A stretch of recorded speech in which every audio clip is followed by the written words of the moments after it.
Today, I'm going to be driving this thing, the new Volkswagen Golf R. And I'm really excited about it because the GTI has usually been the definitive hot hatch to go for. In fact, it was the car that started the trend off in the first place.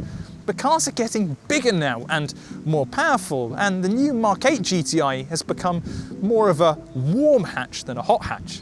And that's where the R takes over. And today I'm going to see whether this new Mark 8 version is any good. But before I get into the review, remember to hit the like button and subscribe for more awesome videos just like this one.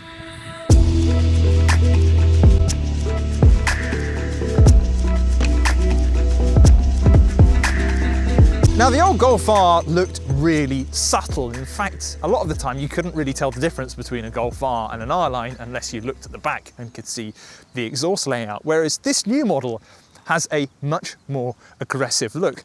And it mainly comes around here on the front bumper. So you've kind of got these fins that come up around here, which I think just look really cool. It gives the car some much needed aggression. And I love the way this kind of grille integrates nice and neatly with the black lip that runs along the bottom of the car. Makes it look like it's got an aerodynamic splitter.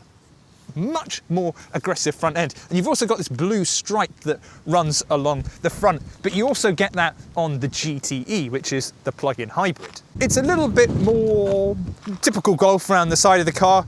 18-inch wheels come as standard, but these are the optional 19-inch Estoril wheels, which are just over 800 pounds. I think they look really good. Absolutely love those. Little R badge along here. Again, nice and subtle, but things get more aggressive at the back as well. I just love it round here because it looks normal Golf until you get to the bottom and you've got these 4 rocket launcher exhausts at the back. Now, these are the actual standard exhausts, but you can also spec an Akrapovic system, although it's very, very expensive. And this is also the standard rear wing, but there is an R performance pack where you get a more aggressive wing at the back for downforce. Of course, it's not all down to the visuals. We've got a serious performance upgrade on the Golf R. Take these brakes, for instance. They are much bigger than those on the GTI and also the regular Golf, highlighted by these massive blue R calipers. And behind them, you've got McPherson struts. And if we go to the back of the car, you'll find a multi-link rear suspension system, which is far more advanced than what you get on the regular Golf. Now, the dampers are passive as standard, but you can upgrade to active dampers, which means the car is just a little bit better in the corners for around 800 pounds, and we've actually got it on this model right here. Now, what's also cool about the Golf R is it's got a trick torque vectoring system. So torque vectoring basically means the car distributes power differently to each wheel to give you maximum grip in the corners. Now, what this new Golf R can do is actually send 100% of the power to one of the rear wheels in the corner so you can get maximum performance. Of course, we've gone over the more nuanced differences between this and a regular Golf, but it all really comes down to this 2-litre engine. Now, this is found in so many performance cars in the VW group. If you were to go out and buy an Audi S3, you would have this engine. But in the Golf R, it puts out the most power of anything using this motor in the VW group. So it produces 316 brake horsepower, 10 more than pretty much anything else using this motor, and 420 Newton meters of torque. Now, unlike the GTI, which is front-wheel drive, the Golf R is all-wheel drive, and it sends power to all 4 wheels through a 7-speed DSG gearbox. Unfortunately, there's no manual option like there was on the old car. But if you've got a clear stretch of road, and you put your foot to the floor, you'll go from 0 to 62 miles an hour in 4.7 seconds in a hatchback. So a lot of people think the Golf R is expensive, and at £39,270, it sort of is. But when you compare it with the equivalent DSG gearbox Golf GTI, it only works out as being about £4,000 more expensive. And most people are going to buy this on finance anyway, so when you compare the monthly costs, the Golf R is only a little bit more expensive. That is, of course, before you add on optional extras. So if you want the performance pack, which adds a bigger rear wing, raises the top speed from 155 to 168 miles an hour and adds drift mode, then you'll be paying £2,000. Leather seats, £2,600. And if you want the Akrapovic exhaust, that's over £3,000.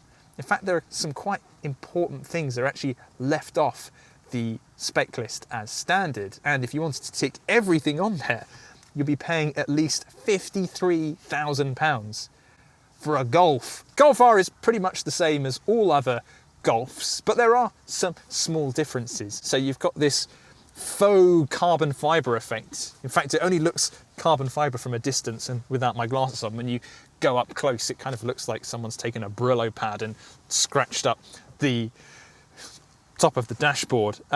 We've also got these R seats, which are cloth, but they are really nice, and they're kind of bucket style and hug you really well, and they've got an R badge at the top there, so it makes you feel special. The steering wheel is roughly the same design as the regular GTI or even the standard Golf, but there are some subtle differences. We've got an R badge at the bottom, blue highlights around the base of the wheel, and also blue stitching.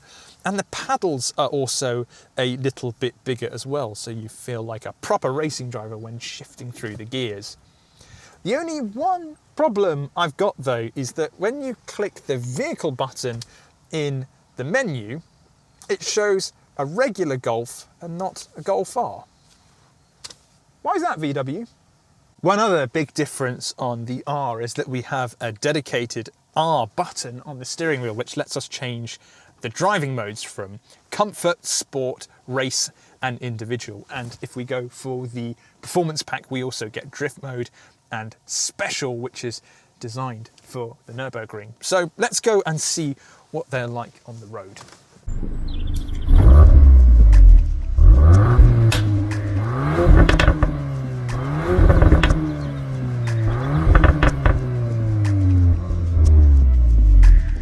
On the road in the new Golf R, what a car this is. You know, when I drove the GTI and the GTE, I was a little underwhelmed. I thought they did a really good job of being warm, hot hatches, but they weren't anything really out of the ordinary. But this Golf R is a lot of fun. Dare I say, it's actually got quite a lot of character. I know we often say that modern cars have too much power, particularly supercars and even hot hatches that are front-wheel drive. I just think this Golf R with 316 brake horsepower and all-wheel drive is a really great recipe. It just launches you out of every corner. It really does have supercar-like performance in a small hatchback that's relatively affordable. It's just nutty. So damn quick. It really is a step beyond a GTI. A GTI really has become this warm hatch. This feels like a proper performance car in a straight line. But the Golf R always was a great car in a straight line, but what's this new one like in the corners? Because the old one could be a little bit underwhelming, a bit of a blunt instrument. It's a big improvement. It's a really big improvement for a number of reasons. The first thing is this steering system is just so impressive. For VW Group cars have a habit of being a little bit on the numb side, a little bit boring, but this thing, it does have a really nice, fast reacting steering rack. Very direct, but there's also a nice weight to it. This is one of the best steering systems I've felt on a VW product. It's really very good. The other thing as well is that we've got the dynamic chassis control system in this model, and it is an optional extra at about £800, and it brings with it the adaptive dampers, and it just makes the car feel really stable and razor sharp in the corners. The only thing I will say is because it is so fast, it's actually quite difficult to make the most of the performance at lower speeds. So at the moment I'm on quite a fiddly B road in a very, very country area. And if I was in a smaller hot hatch, I would definitely be having a bit more fun than I would be in the Golf R. The great thing is as well is that when I'm on a motorway, it becomes pretty regular golf. So I'm going to take it out of race mode and put it into comfort. It becomes quiet and comfortable. Just feels like I'm in a regular Golf or a normal GTI. And I think that's what really impresses me with the R is its versatility. It's, if you want it to be this angry, violent animal, then it can be. And I mean, it's about as fun as you can get on a road without completely obliterating the speed limit. But if you want it to be that motorway cruiser, it can be as well. So I'm a big fan of the new Golf R. But what it does make me think though is kind of, what's the point of the GTI now? I've been trying to find ways to kind of say, oh, but the GTI has its strengths here and its strengths there, and in some ways it does. It is slightly cheaper, and for a front-wheel drive car, it is really quite impressive, but it's a bit of a lethargic drive. And I feel with this R being positioned so closely to the GTI, kind of wonder why you would get a GTI over this thing. If you know, let me know down in the comments. I'd really love to know your opinion if you would go for an R or a GTI and why that would be. But having driven both, and with the numbers being so similar, I think this is the new definitive hot hatch, not the GTI. The new Golf R really is that good.